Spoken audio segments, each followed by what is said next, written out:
OMG, baby, tell them. Hey there, welcome to Powered by Backers. It is yet another day, and we're all still sort of in lockdown, but I'm joined here by Melissa Chung. Melissa, thank you very much for joining me. Thank you, Justin, for having me. Actually, I'm excited to. To see where it goes. Yeah, well, I'm excited to just do different. I would say events and just different like narratives, actually, of what the Cool. new normal is. Yeah. The new normal, awesome. So this is sort of part of the new normal. I started this back sort of right in around March when COVID was happening. Thought it would be a good idea to just get, experts. I called it Ask the Experts, but we've kind of just changed it into Powered by Backers. Like I said, off air, it's probably about my 50th episode. So somewhere in around that, 40, 50.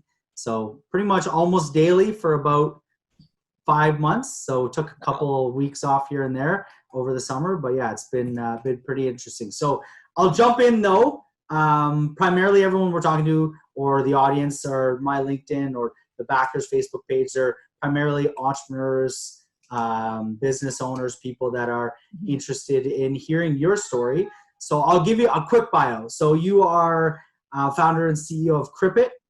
We'll talk a little bit about that. We met at an event back just before COVID started. So founder and CEO of Crippit, you're the entrepreneur in residence for the fashion zone at Ryerson University. Yep.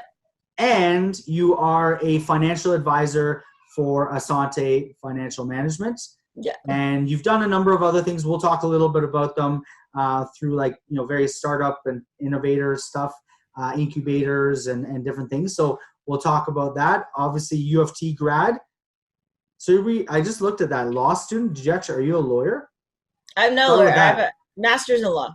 Master's in law. Okay. Innovation. Yeah. Okay. Perfect. So why don't we start? So that's 3 major things that you're currently doing. So Crippit, Asante as a financial advisor, and then working with Ryerson. So tell us a little bit, before we get into those 3 things, maybe tell us a little bit about your backstory, about what got you to where you are today. Sure. Yeah. Thank you for summing that up. Actually, that's even I'm like listening, like, yeah, that sounds like a lot. But the reason why I got started was this is Crippit. First of all, it's a high heel protector. I'll quickly show everyone because there we go. What it is probably. I was obviously trying to solve my own problem. Right. And this is just being a woman in finance. Just having. There are many things that women have to think about, and part of my whole thing was, we're wearing our business suits, but a lot of times it comes along with the stilettos and right. Heels, and someone like me who's 5'2". Okay. I want to be up. I don't want to miss the conversation. Right. So, and a lot of times, after work, I forget a pair of shoes. So, I wanted to. I always thought of a way I wanted to solve this problem. How do you get from A to B without having to switch or carry another pair of shoes? So that was something that right. I was trying to also think about, but it's also the convenience, right? So again, as women, we have to juggle so many multiple factors. And, as I said, like from silly things like makeup, it's not silly, but I mean, even during COVID, you just want to feel great sometimes. So again, it's things I think it's naturally that something we're used to, we still want to incorporate, but right. I wanted to create a company that actually solves problems for women. So during my MBA at Cornell University, actually, when I went there about graduated like 4 years ago now, I believe. That's actually where the idea stemmed from, just because we're doing I was testing out the idea. What Cornell taught me to do was do a lot of customer discovery before you can actually go out to do things. And part of, I would say. So sort of validation, right? We talk a lot about validation, right? Customer validation before you just kind of dive into it. Yeah. Oh, for sure. Unless there's the numbers there and, the types of surveys they taught us to run and, again, I guess, taking from a bigger market like the States, it's able to, you're able to also figure out if your ideas go work. And I think the idea of not being scared, just go. Right. It's at the end of the day, it's helping to solve a problem, but it's also the business part has to be there too, right?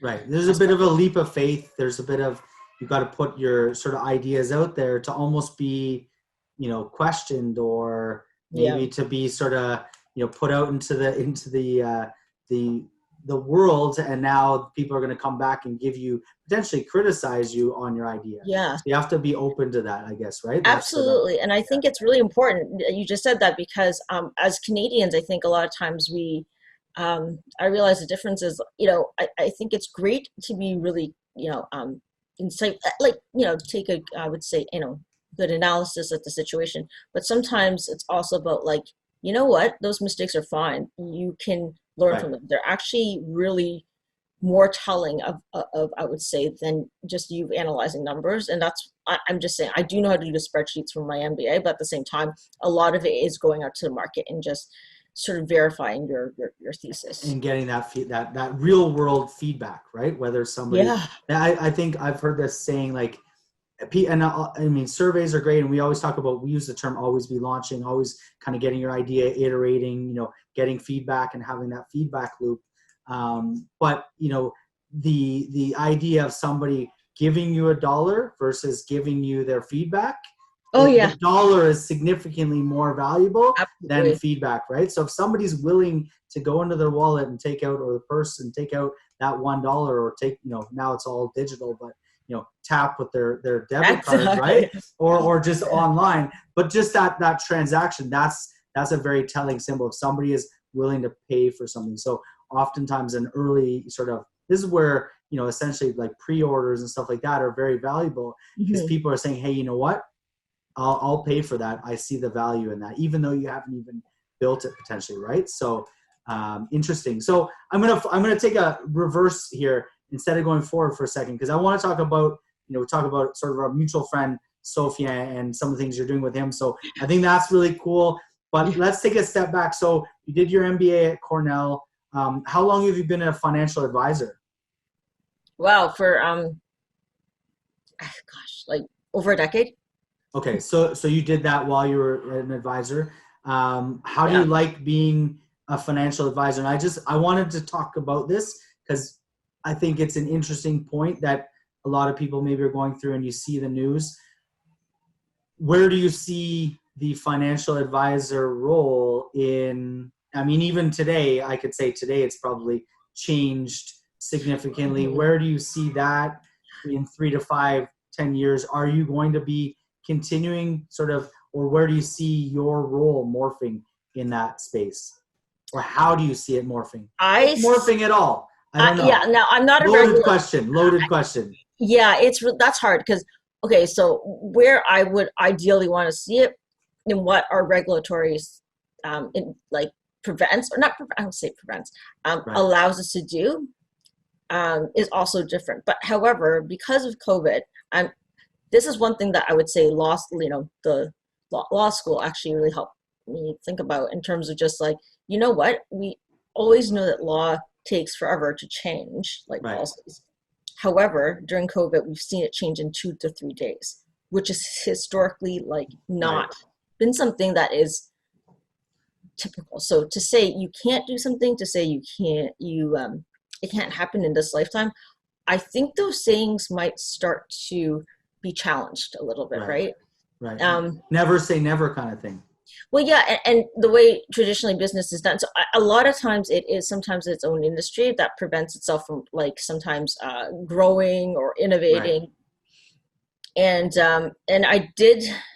It is hard with an industry where there are so many different, like, moving factors, and part of, like, it might be the institutional side is changing, but yet the retail side isn't changing yet. So I mean, that's where I see sometimes it's hard to, like, I ideally where I would, yes, I love the tech part, right? Like, I love AI into it. I love all that, but then there's also the flip side, which is the regulatory part, right? And all the again, KYC just stuff. yeah, AML, and it's thing. very real too. People, like, don't realize. I mean, I myself sometimes, we forget about that. We love the convenience, that we forget about certain parts. So I mean, that's what compliance is there to do. They're there to pull us back and rethink that sort of element, right? So that's why I say, yeah, like, as much as I say, okay, it's going to get here in X amount of years.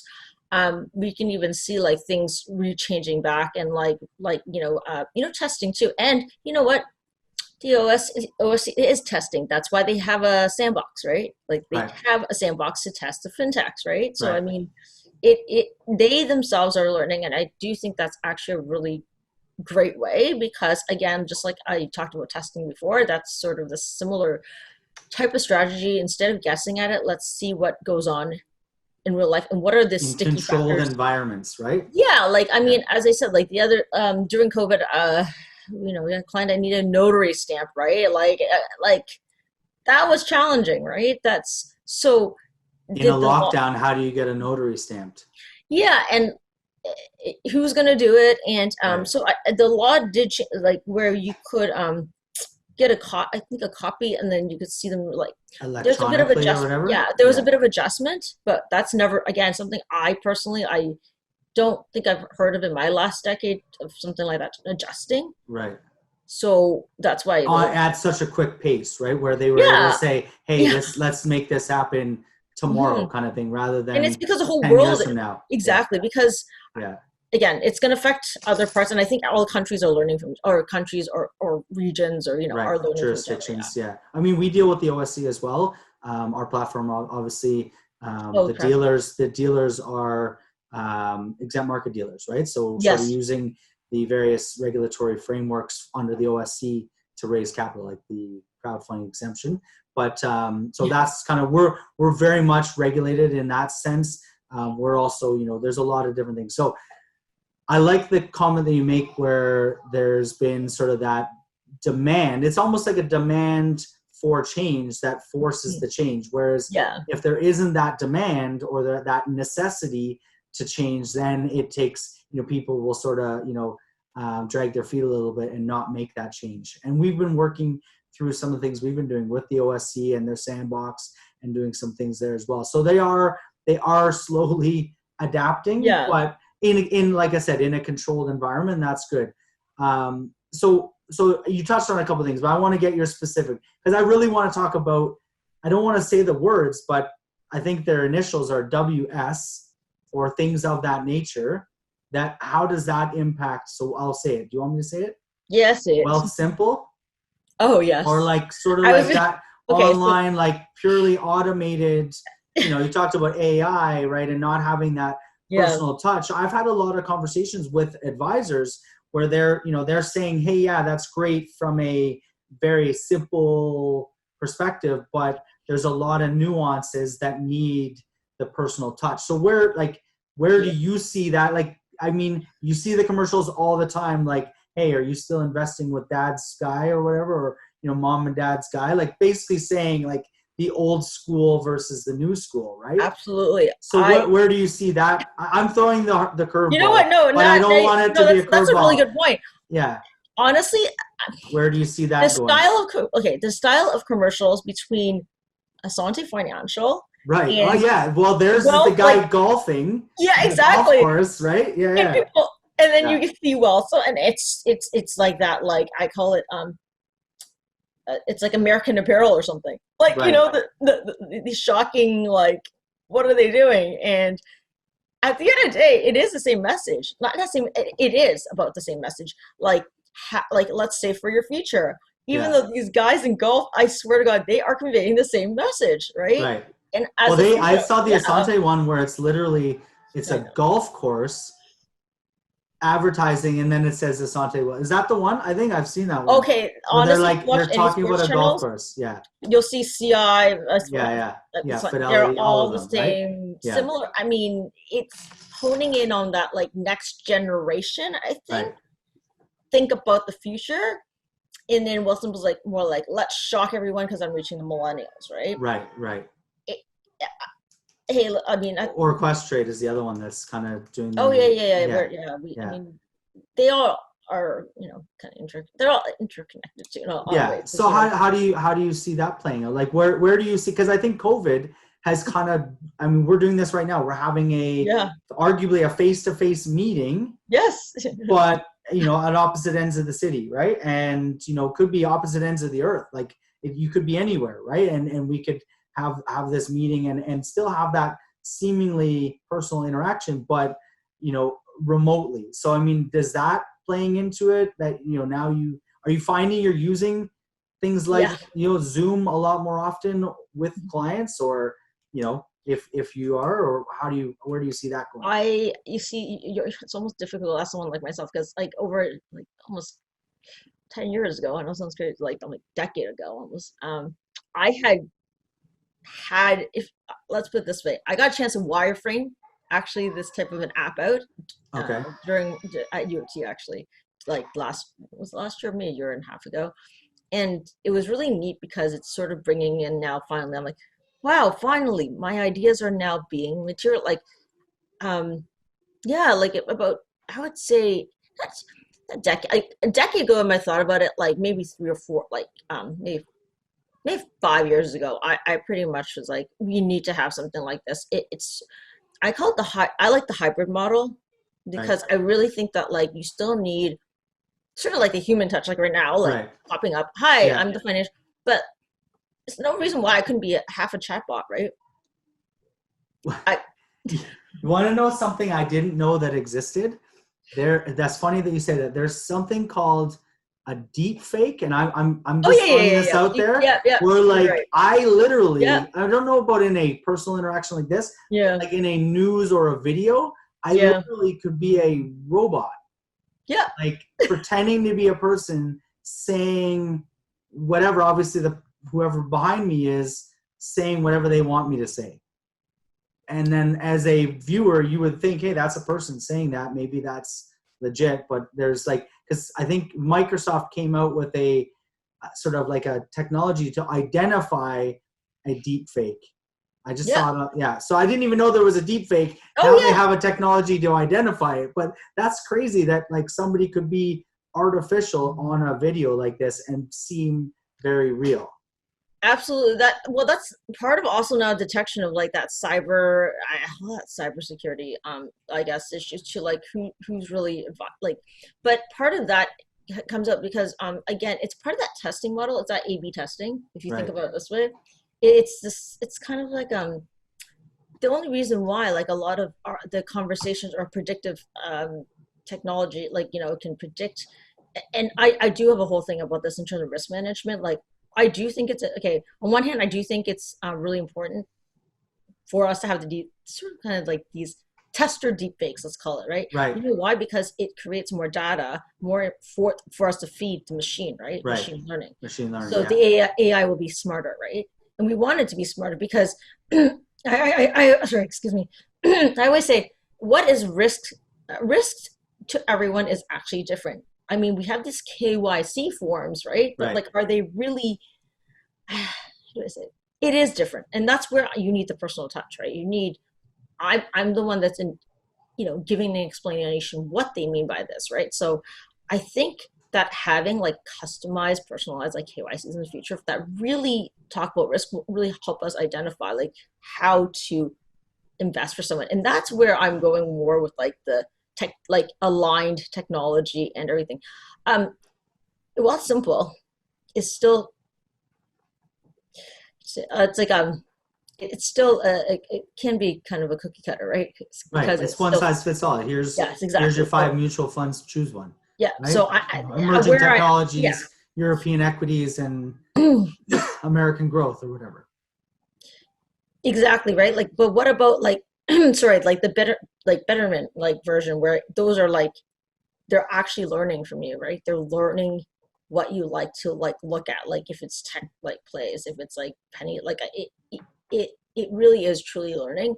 And that information that sometimes as an like I would like to learn about my client, and same reason why a chatbot, I would pose certain questions to people, like what does risk really mean to somebody, like and I would give them a scenario, like and it's really just about like, how would you feel if like this and this happened, would you solve it, like it's really just interpreting some of the questions, right? But that's really what the chatbot would be there also to do too, right? Like help I don't know if you're having you're able to actually like collect that information and understand the pattern of someone's real true risk tolerance. Right, right. So it's interesting you mentioned risk tolerance on sort of in the KYC side.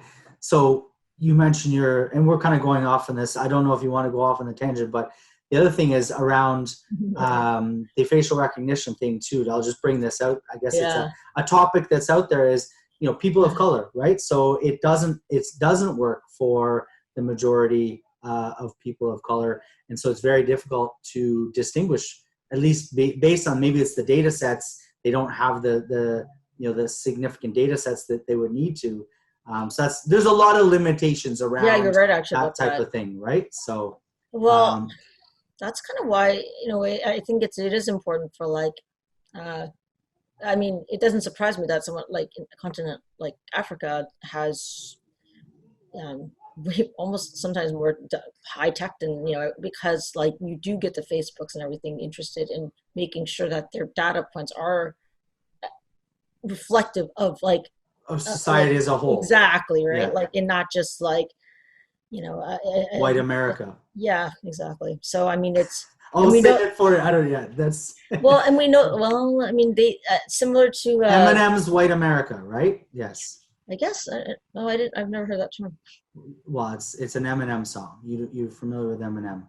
I know Eminem, but I was like, Yeah. I'm not familiar. The song's literally "White America." Oh, I could boy. be one of your kids. White America. Anyways, I don't want to. Yeah, start going off. But yeah, I agree. Yeah, That's good. So they you're get the right, though. data sets, right? That's important. That's and that's why they had a sort of like a project Facebook. They I don't even know if we learned about this more in law school, where they had to shut down the project because of that certain reason. So the chat they were so basically it's similar to what you mentioned about Microsoft. Yeah. They had a simulation, and it was so they were actually it was sort of their AI teaching their AI how to Computers building computers. It was like conversations. Okay. Yeah. Predictive conversations. So Right. it could raise flags and detect things, right? Okay.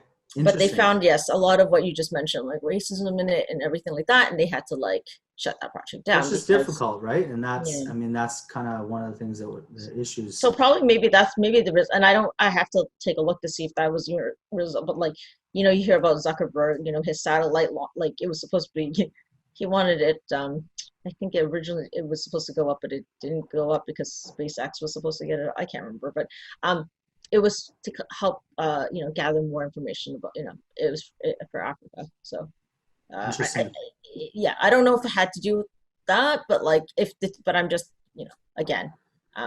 Big Brother's watching. Hey, it's funny. There's a Netflix episode or Netflix show. I think it's called Connected, and they say a funny thing. So they're doing facial recognition on pigs, and so then they joke. On where? Pigs, like oh, pigs. Okay. It's on Netflix. It's called Connected. Watch it. It's kind of interesting. I was watching with the kids, but they used the joke. They called it Pig Brother. Anyways. Okay. Pig Brother's watching. So stupid joke. No, it's actually not. It's actually it is kind of scary in a way. It's what it comes down to. Who's a criminal? Like it's right. Well, and so they've got it apparently in especially in China and certain countries. They've got CCTV cameras that are literally like. And they caught in the issue they were talking about. They're even the No. Maybe they're no, they everywhere. Do. They use in the, but not where you're thinking. It's because they're right. They're monitoring the tissue paper.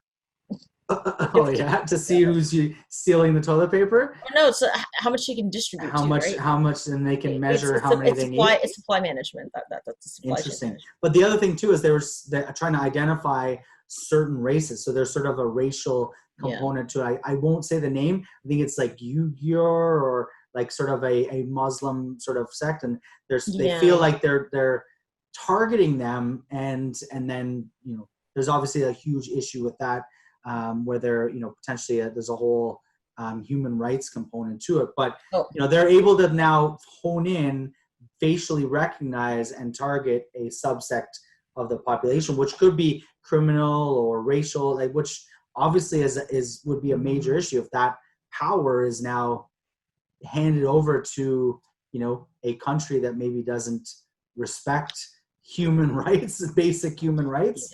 Yeah. So that's the issue. Why don't we change it from less of a sort of morose topic? Let's talk about. I can tell you like retail uses Yeah. facial recognitions for different reasons. Like Okay, so let's talk about that. So facial recognition in retail, how do they use that? Give me an example. So like in a mall, they're using facial recognition for. actually, I know actually they were, I think it was an add-on or an API to security, like you know how there's security cameras Everywhere. yeah. Yeah. Now I don't know how effective it is now because of unfortunately a lot of brick and mortar stores disappearing, Right. but it Right. could be very effective for pop-up stores, I guess, maybe if you're like Right. and it's actually just it has no data on who the person is. It's just pure data on like how long people are staring at what item for, like and Oh. yeah, and so it's a camera that's used more. It's the same camera that's already running, like usually a store that's already has like a security feed. Okay. So can So they then text me a sale on the item I'm staring at, and I go, whoa, wait, they, I'm looking at it. That'd be kind of yeah, no. you would need like approval, right, from at Right. that point. So if I've So opted in to say, hey, I shop yeah, here, and now I'm looking at, so you need a this beacon red for that. Yeah, sweater, and it'd be like, hey, text him yeah. 10% off on that red hoodie. And I'm like, oh, awesome. Yeah, I'll buy it. Yeah, I mean, they're doing that more with the Bluetooth, like more like I call it low tech, low tech. That's not really low tech, you know. So, that's how you use it, I guess. But you're right. I think more. I would say maybe in China they would like to get to a place where what you just mentioned, like, oh, that person looks like they're interested, but the question is like, how many stores? Like, so it's not just like, is it just Gap or something like that? It's Yeah. like, is it Every store. like, or how many times are you looking at this blue color like I across, get what I mean? 50 texts from 50. Like I literally just walk down the street and I get 100 texts. It's Yeah. literally my eyes And kind then of veer. then we need at that point an app to actually Just filter to out all filter of it out. them Yeah. and Yeah. then rank your top three like favorite based on what did that. Now there's your AI. There's Yeah, so that's understanding like length of vision or whatever, right? And I don't know if you know about the Target story, the one that was in the newspaper. Like, actually, they use it for most business school cases where they got it down to a T. Where fortunately, it was a father who went and he called Target one day about his, and he was really upset because he's like, why are you insinuating my 16-year-old daughter is pregnant? Like, you guys are Oh, sending all her, all this like yeah. baby formula and baby information, like coupons and whatnot. And she was. Yes, exactly. That's how the father found out through Yes, coupons for his daughter's unborn son. That's crazy. because it was so targeted Right. based on her pattern. Or How? what she was searching or looking at or where she was going and Hmm. buying. Crazy. That's Yeah. interesting. I know. I thought you were going to go the other way with Oh, the measurements too. That's an interesting story. But the cameras, instead of having your personal, they could literally size you from like a oh, visual, yeah. right? Because I know I met a guy probably. Passon? Yeah, passing. Yeah, Yeah, right. yeah. They're Yeah. the measures So of. they're like the measuring Yeah, thing, sure. right? So, you imagine they had that from from the cameras, Yeah. right? Where it's now you're literally like you walk up there and like, okay, yeah, that's not gonna fit you.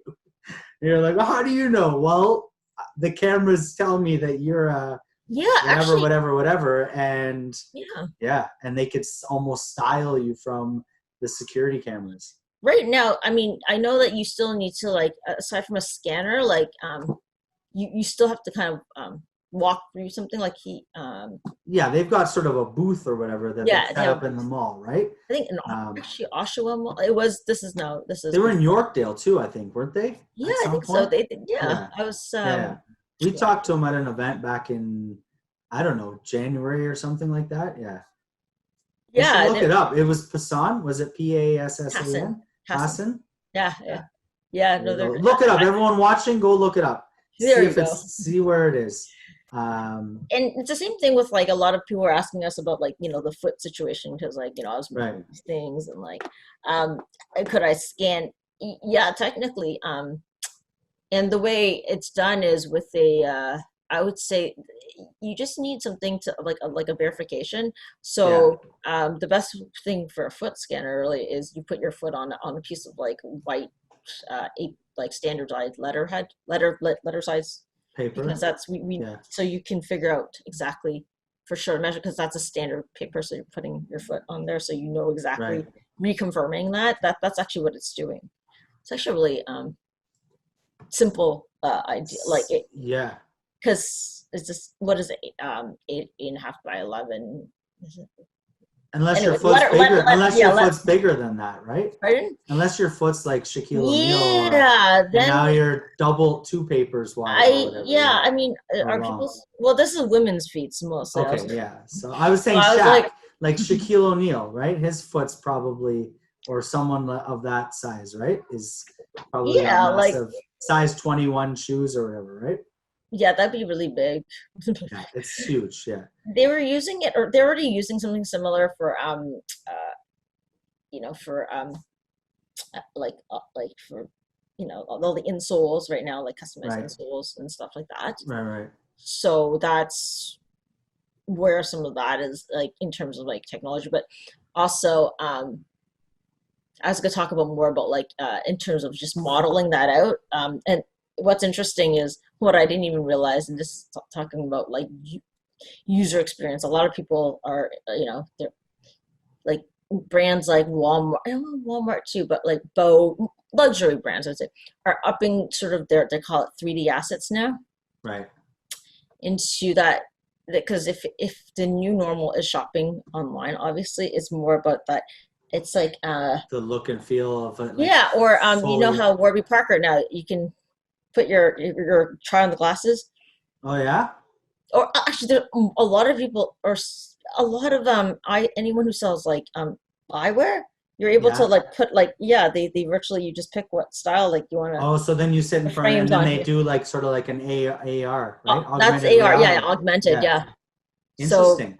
So it's it sort of turned like you out get that, to try it yeah, on and your color, and you sort of get a feel for what it looks like, maybe the hat, the glasses. yeah, Yeah, no, totally. I mean, I haven't quite figured out for feet yet, but like I was playing around with like, because my product is 3D printed, so like it's already, I have 3D digital assets. rendition of it. Yeah. Yeah, exactly. So to add the AR part, actually, it turned out not, especially now, like it's not as difficult as So you know. show it again. Show. So let's go into Crippet. So where can they Okay. find it? Where can they find it? So In online or stores near you? yeah, or yeah, just go on krippit.com. Okay, Crippet. So yeah, you can just find it there. It's Show us what it I, looks like. What is it? What does it look like? let me see if I can find. Hold on, block one, or actually no, this one here is fine. It's sort of a, I don't know. Oh, actually, you know what? So I will put it's on like a a, darker one because I know that you cannot see it as well. what's it made of? You said it's 3D printed, right? Yeah, so you can, yeah. So it's 3D printed, but like it's we're trying to solve the problem with having it go on like multiple sides, so you can see the inside. It's Right. actually silicone. Okay, so then it's sort of Yeah, it can twists adjust on. to size. Yeah, yeah. Yeah, we're And then doing it's that in got the like video. it's got stuff on it, right? Little like You can, yeah. decorations and stuff. You So can decorate it. this was from customer discovery. Okay. Talk about just It's and like what we bedazzling. You can bedazzle it, right? exactly, actually we Isn't started doing, bedazzling a thing? It's the thing when I was a kid, I think, where you like yeah. bedazzled the jackets or whatever. I didn't Oh do it, yeah, just the for the studs record, and but everything. yeah. I didn't So have the bedazzler, but but I know little cousins that had them. I think you know what? So that idea, I started again just using it for bridal parties. I mean, Yeah, yeah. that's because I think a few of them were like, "Can you make this and this?" And I'm like, "Wait." I think then the way I solved it was like, "Why don't I put these like beads into different like little, and you guys run like your own, like make your own, like kind of like girls craft, before, like I don't Right. know, like your events or whatnot, right?" Pre-wedding Yeah, event. Yeah, yeah. and they actually really enjoyed it. So I was kind of like, huh. So that's where I was like, okay, let's try make your own category. But yeah, no, I mean you can email us about that. Like I can just So let's just quickly touch on the fashion zone then. if we're talking about fashion, obviously, so you've got very wide, so wealth management, advisor, Yeah, I think, fashion, yeah, fashion incubator. but part of it is just if you understand, just learning about finance. Part of the message is like you find ways to create cash flow to sort of find your passion, right? Right. That's one of the huge things that like um you can look at it literally, and I try to take that into more of a literal aspect, like how can you fund your passion, or like where you want to like I, with I'm 100% on that. I mean, my passion this summer has been car racing. So I've always loved stock cars and car racing. So I found a way to make my passion part of my daily, as you said, cash flow, if you will, or like building. exactly And if I you find created ways a to make money brand, off and of yeah, or exactly. even advise in that, like, or something Yeah, like that's the factor. Use that and just be able to you know uh fun, like, and that's a little bit of how I was the messaging. When it's funny when I'm talking to like I call it like family offices, but the next generation.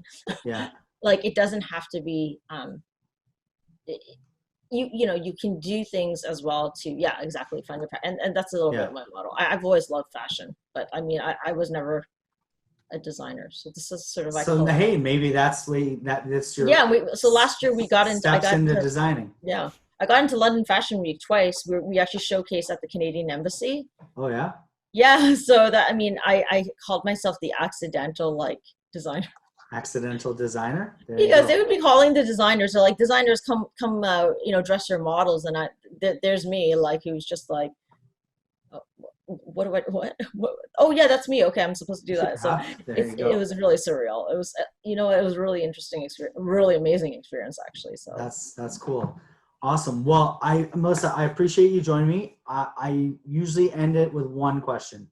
Um, Lots of people, it's the same question for everybody. So okay, lots of different answers. Basically, it's if there was one word or sort of one piece of advice that you could, if you had to go back and talk to a younger you, mm, a younger Melissa, like what would be that one word or one piece of advice you'd give to yourself or somebody coming up? I mean, it could be yourself or somebody coming up. What's that piece of mhm. advice? I would say don't be scared to fail. It's going to be a learning experience for your future. It's going to build you. Awesome. So no fear. Yeah. Fear of failure is not worth your time and effort. Just do it and make it Yeah, happen. and it's okay. Yeah, it's okay, and it's not indicative of who you are, or just because you feel it. Don't don't take it personally, which Right. is hard. Like, Everyone fails. Like I think that's probably the bigger, like everyone fails and a don't be lot. scared of it. Don't be And scared of it. yeah, People will exactly. scare you. Don't be scared of it. Awesome. Awesome. Well, Melissa, I appreciate it. Thank you. Yeah. And good. Like you said, you were just doing a show there the other day. So you were in person just quickly. So you said you guys did a video shoot, or was it? Is Yeah. that going to be out soon, or can they Yeah, look no, it out is. for that? Yeah, that's Sophiane and them. Yeah. Yeah. And Yeah. they're just helping me with the a video pitch deck, and it's just a faster way to be able to convey to investors like sort of your value proposition, Yeah. and Yeah. especially like I have a physical product, so considered hardware, 3D printed. It's being able to show my product, right? We should get you on Backers. Launch Yeah, campaign on that's Backers. yeah, Let's talk absolutely. about that offline for sure.